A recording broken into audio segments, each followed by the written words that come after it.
Well, good morning, folks. Welcome to Mower Mike's Garage. Today, we're going to walk through the process on how to remove a transmission from a riding lawnmower. What we got here is my old X320 John Deere. This process pretty much applies to any riding lawnmower that you might have a few tweaks underneath. And with that, we're going to get straight to it. Now, usually at this point, I'd have some stupid jokes or an intro, but I had a grumpy viewer say, Mike, stop being so damn cute and get to the video. So this video is all going to be business. We're going to stick straight to trannies and everything to do with trannies. So first step, what you got to do, you got to slide underneath the tranny and we're going to unhook some connectors. So stay with me. All right, the first step is to unhook the connections to the transmission. You're going to have a couple of them. This is looking from the front of the mower towards the back. This here is the connecting rod that goes to the forward and backwards pedal. Held on with a little clip here. Let's see if I can twist this sucker on out of here. Come on. There we go. You're probably gonna have a lot of schmutz held up. I had a lot of wasp nests I had to clear out. So that, and there's a little washer there. Try not to lose the washer like I just did. And that is unhooked. And then we're gonna go to the other side. All right, now we're on the other side. There's another connector over here. So if we can pop this sucker out. Just a clip, and try not to lose it, and then that should just pop up. In theory, pop that sucker out of there. God, I just got dirt all in my eye. I got mud daubers. Piece of warning: make sure to wear goggles when you do this, because there's gonna be stuff flying everywhere. All right, so that's the only two connections I've got. You are gonna want to unhook the belt.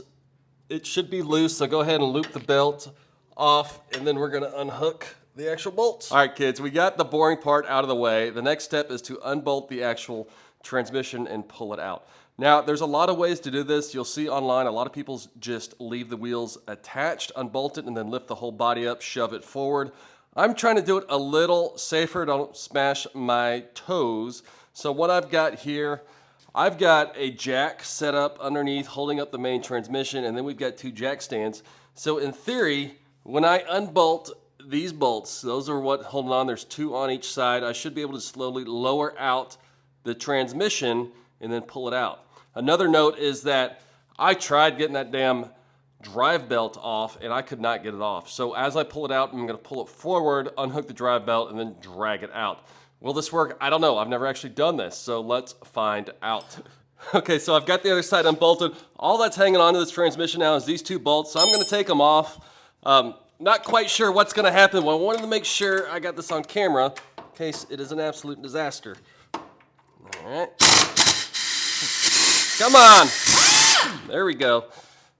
Maybe I need to get my big boy out here. All right, so got my toes back and we'll see. This is the last bolt. Hang on to this son of a bitch. Come on. Whoa, all right. So I think I've got all the bolts out. Let's see if this works. Come on. Oh, look at that. Uh-oh. Definitely something else hanging on to it. Yeah, we definitely have another bracket. Let me zoom in underneath. I'll show you this last bracket that I have apparently forgotten. All right, folks, we are back underneath the transmission. And you see, I got a small issue. I've unbolted everything, but I forgot about this one bracket here. So we're gonna go ahead and unbolt it and just see what happens. Hopefully this is not gonna like fall on me like a house of cards. But hey, you know, one thing that makes my channel different than the others is a lot of this crap I've never done before. So I don't know if that's good or bad. I probably shouldn't be telling you that, but hey, it's the truth. We screw up a lot of stuff in Mower Mike's. All right, it's coming off. Nothing's fallen yet. It feels loose, which is always a good sign. If I could actually get a decent ratchet going here. All right. Interesting. I thought there would be a lot more pressure on this bad boy than what is going on. Okay. Maybe my jack is actually working. All right, so next let's go back and see if that did the trick. All right, fingers crossed I got everything unhooked. This may be an issue, I'm not sure yet. That neutral lever, we're gonna go ahead and, I'm gonna try to yank it forward, and then as we yank it forward, hopefully I can get the,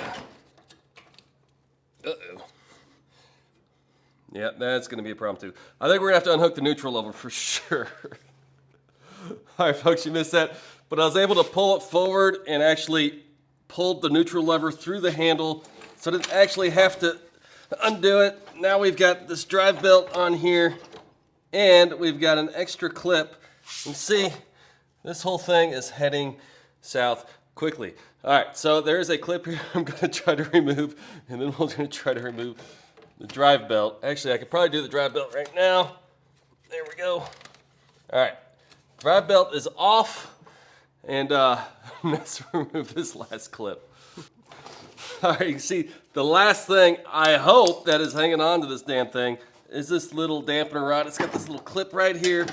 I'm gonna try to get it undone. Let's see, I don't even know how it happens. Let me see here.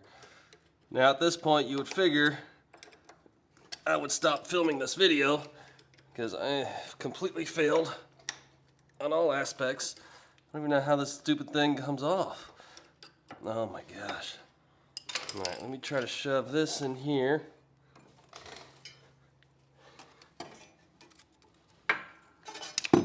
What in the world? It just fell off. All right. I'm not sure what that goes to. Oh, but as you see, one transmission is off. Let's pull this over to the table and sum up what we're looking at and all of my mistakes so you don't make them in the future. Well, folks, for the 5% of you that are still watching this video, I did get this dirty bastard out of the lawnmower. That was a little more wild, a little more Western than I planned on. I did make some notes for you for next round when we do this again. All right, first step, remove the drive links, those two drive links, which I did do correctly off front. Then remove the dampener, which I did not do. Then remove the neutral lever, which I did not do. Then remove the bracket underneath the lawnmower, which I did not do. And after you do all those steps, then you can unbolt the 4 bolts on the axle and slide it out forward, remove the drive belt, and do it that way. That would be the correct way to do it. Remember, you are watching YouTube, and don't believe everything on YouTube because I am learning this as we go. A couple notes on the transmission itself. This is what you call a Tuff Torq K58 model. The x320 John Deere commercial grade lawnmowers came with the larger K58. The x300 John Deeres came with a K46. Most of your regular lawnmowers are going to come with the Tuff Torq K46 transmission, which you actually can buy a new one for like $700 on Amazon. I'll put a link below if you just want to throw a new one on there. This one in particular, I'm going to go ahead and clean it up, and then we're going to change the oil on it with my new AMSOIL 20W50. So we've got that video coming up, and then I'm going to reinstall this transmission, and I guarantee you it's going to be better than the uninstall. Unless you're like my wife who likes to see me fail on the internet. So with that, Mower Mike's out. Hope you got a giggle, and see you next time.